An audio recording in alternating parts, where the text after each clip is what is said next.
GHMC standing committee సమావేశం ప్రారంభమైంది. కొత్త కౌన్సిలర్లు బాధ్యతలు స్వీకరించిన తర్వాత జరుగుతున్న తొలి సమావేశం ఇదే. దీర్ఘకాలికంగా పెండింగ్ అంశాలతో పాటు 21 సమస్యలపై సమావేశం కీలకంగా చర్చించనుంది. కమిటీ భేటీకి సంబంధించి మరిన్ని వివరాలు మా కరెస్పాండెంట్ ప్రభాకర్ లైవ్ లో అందిస్తారు.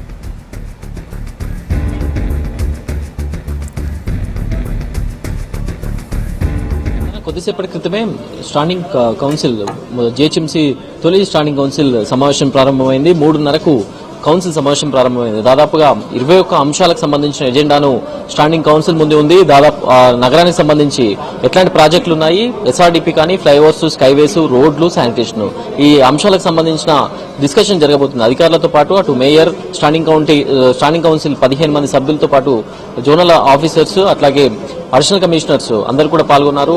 దాదాపు రోడ్లు ఏ విధంగా ఉండాలి, రోడ్లకు సంబంధించిన ప్రాజెక్ట్స్ ఎట్లాంటి పెండింగ్ లో ఉన్నాయనే దానిపైన ప్రధానంగా చర్చిస్తున్నారు. దాంతో పాటు ఇందిరా పార్క్ లో హంపీ థియేటర్ నిర్మాణం, కాప్రాలోని కొన్ని షాపింగ్ మాల్స్ సంబంధించిన అద్దెకు సంబంధించిన దాని డిమాండ్స్ కానీ, లేకపోతే దానికి సంబంధించిన అగ్రిమెంట్స్ కానీ, వీటన్నింటిపైన చర్చ జరగనుంది. జీహెచ్ఎంసీ కౌన్సిల్ ఏర్పడిన తర్వాత సభ్యులు ప్రమాణ స్వీకారం చేసిన తర్వాత జరుగుతున్న తొలి స్టాండింగ్ కమిటీ సమావేశం. ముఖ్యంగా ఇప్పటివరకు జరిగిన నిర్ణయాల్లో ప్రతి గురువారం 3 గంటలకు స్టాండింగ్ కమిటీ సమావేశం నిర్వహించాలని స్టాండింగ్ కౌన్సిల్ ఇప్పటికే డిసైడ్ అయింది. ముఖ్యంగా స్టాండింగ్ కౌన్సిల్ సంబంధించి ఇంతకు ముందు ఉన్న పాలక మండలిలో ప్రతి బుధవారం కౌన్సిల్ సమావేశం జరిగేది. కాకపోతే ఇప్పటి నుంచి గురువారం సమావేశం నిర్వహించడానికి కౌన్సిల్ గ్రీన్ సిగ్నల్ ఇచ్చినట్టు తెలుస్తుంది. మొత్తానికైతే నగరంలో ఉన్న రోడ్లు, అట్లాగే భవనాలు, డిమాలిష్ చేయాల్సిన బిల్డింగ్స్ పైన కూడా ప్రత్యేకంగా చర్చ జరిగే అవకాశం ఉంది. మేయర్ కూడా స్టాండింగ్ కౌన్సిల్ లో పాల్గొన్నారు. 15 మంది సభ్యుల స్టాండింగ్ కౌన్సిల్ బృందం సమావేశం నిర్వహిస్తుంది. ముఖ్యంగా కమిషనర్ కూడా కొన్ని అంశాలపైన చర్చించాలని స్టాండింగ్ కౌన్సిల్ కు సూచించడం జరిగింది. కేటీఆర్ పర్యటన కానీ, దాని తర్వాత మొన్న జరిగిన జీహెచ్ఎంసీ రోడ్లపై వర్క్ షాప్ కానీ, వీటన్నింటిపైన కూడా చర్చ జరిగే అవకాశం కనిపిస్తుంది. దాదాపు 3 గంటల పాటు సమావేశం కానుంది స్టాండింగ్ కౌన్సిల్. ముఖ్యంగా లాస్ట్ 2 కోట్లకు సంబంధించిన పైన ఉన్న బడ్జెట్ మొత్తం కూడా స్టాండింగ్ కౌన్సిల్ మాత్రమే అప్రూవ్ చేస్తుంది. స్టాండింగ్ కౌన్సిల్ లోనే ఆమోదం పొందుతుంది. కౌన్సిల్లో కానీ, లేకపోతే అధికారుల నుంచి కానీ వచ్చిన నిర్ణయాలను కూడా స్టాండింగ్ కౌన్సిల్ కొంతవరకు చర్చిస్తుంది. ముఖ్యంగా నగరానికి సంబంధించిన దానిపైన ఇప్పుడు ప్రధానంగా దృష్టి పెట్టింది. మాన్సూన్ యాక్షన్ ప్లాన్ కు సంబంధించి ఒక చర్చనైతే జరుగుతుంది. మాన్సూన్ యాక్షన్ ప్లాన్ లో ఎట్లాంటి చర్యలు తీసుకోవాలి, వర్షాలు, థండర్ స్టార్మ్స్ వచ్చినప్పుడు ఎట్లాంటి చర్యలు తీసుకోవాలనే దానిపైన కూడా ప్రత్యేకంగా చర్చిస్తుంది.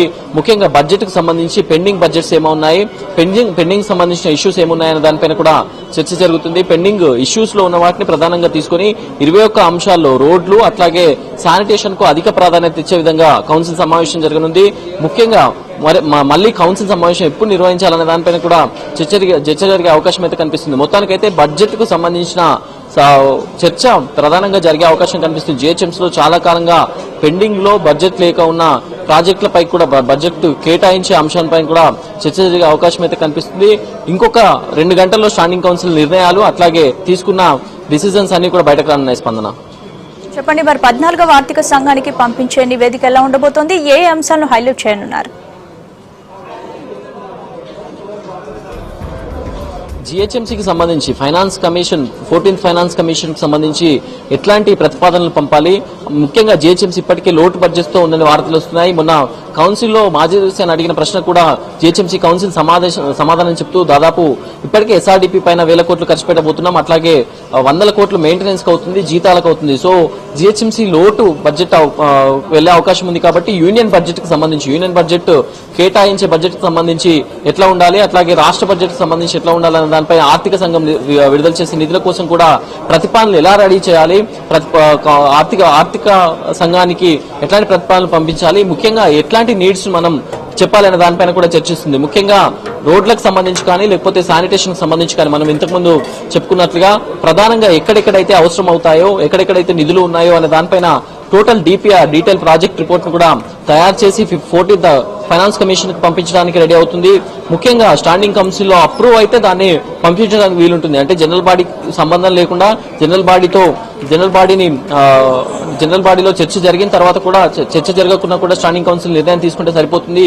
సో ఈ నేపథ్యంలోనే అధికారులను కూడా పిలిపించారు. మీకు సంబంధించి ఎట్లాంటి జోనల్ కు సంబంధించి ఎట్లాంటి అవసరాలు ఉన్నాయి, ఫైనాన్స్ కమిషన్ కు మనం పంపే ప్రతిపాదన ఎలా ఉండాలనే దానిపైన స్టాండింగ్ కౌన్సిల్ కి సంబంధించిన 15 మంది సభ్యులతో పాటు అధికారుల సూచనలు కూడా తీసుకుని 14th ఫైనాన్స్ కమిషన్ పంపాల్సిన ప్రతిపాదనలు కూడా రద్దు చేయనున్నారు. స్పందన. Right, thanks for updates Prabhakar.